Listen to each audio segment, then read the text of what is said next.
और उसका संस्थापक होने के नाते मेरा फर्ज बनता है कि उसके विषय में भी आप लोगों को बताया जाए। सहारनपुर के अंदर कहीं भी जब ब्लड की जरूरत होती है तो पहली ऐसी संस्था है जिसको याद किया जाता है, जिसका नाम सतनाम चैरिटेबल ट्रस्ट है, एसपीडी ग्रुप के नाम से जानी जाती है। आपके गांव में भी कभी जरूरत पड़े तो जरूर याद करना, आपके भाई बेटे 24 घंटे आपकी सेवा में खड़े रहेंगे।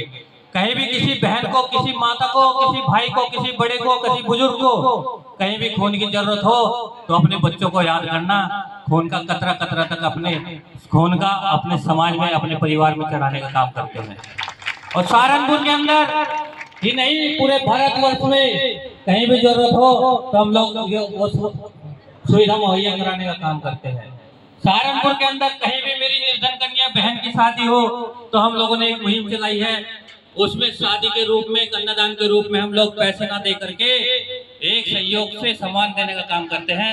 जो कोई भी सामान वो हमारी बहन कहे, जैसे फ्रिज, एलईडी, वॉशिंग मशीन, बर्तन, जो भी वो बहन हमारे से सामान मांगे हम उस बहन को सामान मुहैया कराने का काम करते हैं। सहारनपुर के अंदर बहुत लोग आएंगे, बहुत लोग जाएंगे। मैं नेताओं की बात कर रहा हूँ, बहुत सारे नेता आएंगे, बहुत सारे नेता जाएंगे, लेकिन समाज का भला नहीं करेंगे। समाज का भला होगा तो वो कहीं ना कहीं समाज सेवियों से होगा।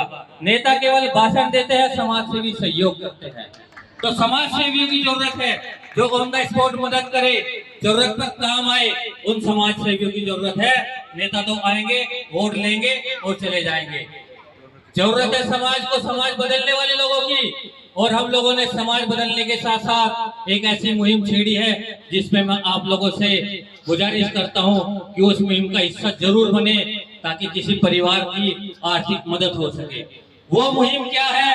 वो मुहिम ये है कि जब हमारे परिवार से कोई बड़ा बुजुर्ग, कोई महिला, कोई बच्चा या कोई कमाने वाला हमारे बीच से चला जाता है या कोई मर जाता है तो हम अधिकतर क्या करते हैं? वहां कपड़ा लेकर के पहुंचने का काम करते हैं। कितने लोग हैं जो कपड़ा लेकर के पहुंचते हैं? हाथ खड़ा करके बताएं।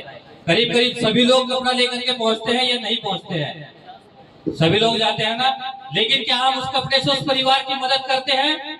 नहीं करते। वो कपड़ा जल करके राख बनता है और जिस परिवार से कमाने वाला व्यक्ति चला जाए उस परिवार को उस कपड़े की जरूरत नहीं, आर्थिक मदद की जरूरत होती है। जब कोई मर जाता है हम 100 से 200 लोग वहां इकट्ठा होते हैं, क्या करते हैं? कपड़ा डालने का काम करते हैं। लेकिन अगर हम उस कपड़े की बजाय उस परिवार की 100 रुपए से मदद करें तो क्या उस परिवार का 1 महीने का राशन पानी चलेगा या नहीं चलेगा? जिस परिवार से कोई व्यक्ति मर जाए क्या वो 1 महीने तक काम पर जा पाता है? नहीं जा पाता है। हम क्या करते हैं? केवल 3 दिन खाना पहुंचाते हैं, चौथे दिन वहां को उसके घर पहुंचने तक नहीं जाता कि खाना बना है या नहीं बना है। लेकिन हम लोग चाहते हैं कि उस कपड़े की वजह आप उस परिवार की 100 रुपए से मदद करें। अगर हम वहाँ 100 लोग हैं और 100 रुपए से मदद करेंगे तो उस परिवार की 10,000 रुपए से मदद होगी और वो 10,000 रुपए उसको 1 महीने का खर्चा चलने का काम होगा और उस परिवार की आर्थिक मदद होगी। उस बच्चे की, जो बच्चा उसके परिवार से पढ़ रहा होगा उसकी फीस भी जाएगी। अगर मेरी माता उस घर में बीमार होगी तो उसको दवा भी मिलेगी और अगर कोई माता या पिता बुजुर्ग होगा तो उसको खाना भी मिलेगा। तो ऐसी मदद और ऐसे हम समाज बदलने के लिए निकले हैं। हम लोग नेता नहीं हैं, हम लोग समाज सेवी हैं। हम लोग संतों महापुरुषों की विचारधारा पर चलने वाले लोग हैं। हम लोगों का ऋण है बाबा साहब का ऋण है हमारे ऊपर। संत शिरोमणि सतगुरु रविदास महाराज जी का ऋण है जो हम आज कतरा भर भी नहीं चुका सकते। पूरा जीवन भी लगा दे तो हम कतरा भर भी नहीं चुका सकते। ये ऋण है, ये ऋण है, ये ऋण की, इसी ऋण की बदौलत आपका भाई, आपका बेटा एक्सीडेंट 19 तारीख को एक्सीडेंट हुआ, नाक से खून, मुंह से खून, पसली की हड्डी टूटी, चेहरे की हड्डी टूटी और अभी भी कंधे पर फ्रैक्चर है। अगर देखा तो यहाँ से लेकर के यहाँ तक बैंडेड है और 6 रोड डली हुई है। लेकिन संतों महापुरुषों की विचारधारा और ये मिशन घर पढ़ने नहीं देता।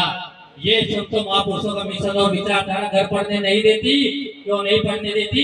ये ऋण है उन संतों महापुरुषों का। उन्हीं की बदौलत आज अच्छे पदों पर बैठे हैं, उन्हीं की बदौलत सांसदों में दहाड़ रहे हैं, उन्हीं की बदौलत सड़कों में जाकर के संघर्ष कर रहे हैं। लेकिन ये संघर्ष जो आज रात को 1 बजे भी आप लोगों के बीच दहाड़ रहे हैं, अगर ये संतों महापुरुषों का आप लोगों ने पढ़ लिया, आप लोगों के बच्चों ने पढ़ लिया तो घर नहीं बैठ पाएगा।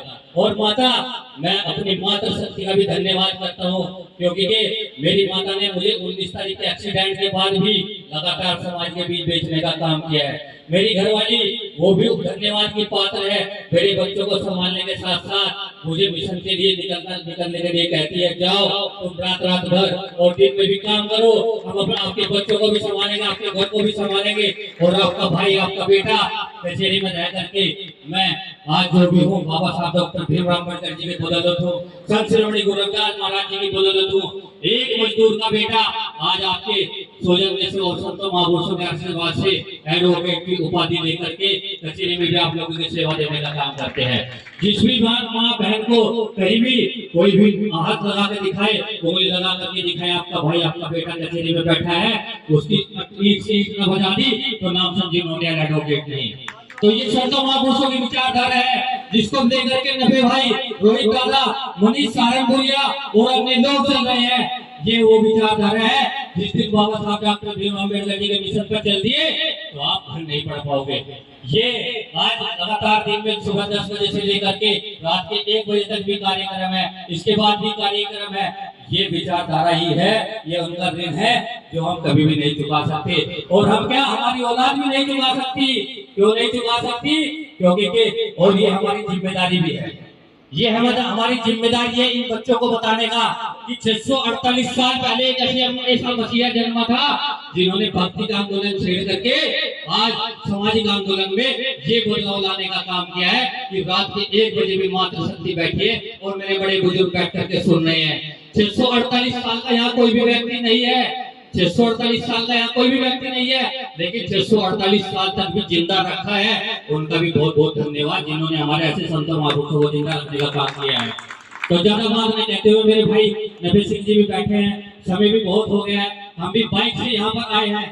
सर्दी गर्मी बरसात कुछ भी हो, हम लोग साधन संपन्न नहीं है। आप लोगों के बीच से निकलकर मजदूरी पैसे कर करके यहाँ तक पहुँचे हैं। अभी भी हम लोग बाइक से लेकर के सहारनपुर का लास्ट गाँव पड़ता है बेंजोरा, वहाँ से यहाँ मोटरसाइकिल तक पहुँचे हैं। बहुत बहुत धन्यवाद जो बीच में नबी भाई रास्ते में से मिले और उन्होंने हमें सुविधा मुहैया कराई। लेकिन ये ऋण है, आप लोगों को भी चुकाना है, हम लोगों को भी चुकाना। लेकिन एक चीज कहना चाहूंगा, ये ऋण ऐसे नहीं चुकेगा, ऐसे चुकेगा एक दूसरे की मदद करके चुकेगा। जैसे बताया, कितने लोग मेरी उस मुहिम से जुड़ेंगे, कपड़े की बजाय 100 रुपए से मदद करने का काम करेंगे। हाथ उठा करके दिखाएं कितने लोग जुड़ने का काम करेंगे। जुड़ेंगे, अच्छी मुहिम है या नहीं है? और एक मुहिम और अपने आस पड़ोस में जरूर देखे, कोई बच्चा अशिक्षित न रहे। बाबा साहब डॉक्टर भीमराव अम्बेडकर ने कहा था, जिस दिन मेरे पढ़े लिखे समाज का व्यक्ति शिक्षित बनेगा, संघर्ष करेगा, संगठित रहेगा, उस दिन समाज बदलेगा और बदलाव आएगा। और ये बदलाव आ रहा है। कहीं ना कहीं हम शिक्षित भी हो रहे हैं, संघर्ष भी कर रहे हैं, संगठित भी हो रहे हैं, लेकिन संगठन में कमियां है। संगठन इतने बन गए, संगठित नहीं हो पा रहे हैं। 2 चीजों पे हमने मेहनत करी, शिक्षित हुए, संघर्ष कर रहे हैं, लेकिन संगठित नहीं हो पा रहे हैं। हम लोगों को संगठित होना पड़ेगा, एक मंच पर एक आवाज उठानी पड़ेगी। तो ज्यादा बात नहीं कहते हैं, बहुत समय ले लिया, बहुत बहुत धन्यवाद। आप सभी लोगों ने सुना, मनीष भाई का बहुत बहुत धन्यवाद। मैंने 5 मिनट ली थी लेकिन 10 मिनट बोल गया। आप लोगों को बहुत बहुत धन्यवाद। एक बार जोर से जयकारा लगाएंगे और उन लोगों को भी पता लगना चाहिए जो घरों में सो रहे हैं, कितना कुछ अच्छा यहाँ से खो रहे हैं। अगर यहाँ होते तो बहुत अच्छी विचारधारा और बहुत कुछ पता लगता कि सहारनपुर में कैसे कैसे नौजवान अपना काम धाम सब कुछ छोड़ करके संतों महापुरुषों के मिशन पे लगे हैं। तो आवाज उन तक भी जानी चाहिए। बोलिए परम संत शिरोमणि सद्गुरु रविदास महाराज की